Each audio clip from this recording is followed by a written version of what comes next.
اور تاریخ ان کے لیے ناگوار ہے جو یہ سمجھتے ہیں کہ سیاست کا آغاز ورلڈ کپ سے ہوتا ہے۔ چیئرمین پیپلز پارٹی بلاول بھٹو نے آئینی عدالت کے قیام کے حوالے سے ایکس پیغام میں کہا کہ سندھ ہائی کورٹ کے سابق چیف جسٹس دوراب پٹیل کے تجربے نے یہ ثابت کیا ہے کہ وفاقی آئینی عدالت ملک کی ضرورت تھی۔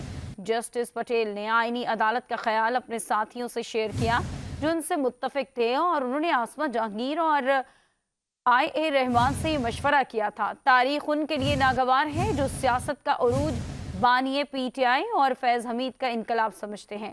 کبھی آمروں ججز کی طرح منمانی سے قانون سازی یا آئینی ترمیم نہیں کرتے، ہم اپنی نسلوں کے لیے اہداف حاصل کرنے کی کوشش کرتے ہیں۔ ہمیں 18ویں ترمیم سے 1973 کے آئین کو بحال کرنے میں 30 سال لگے۔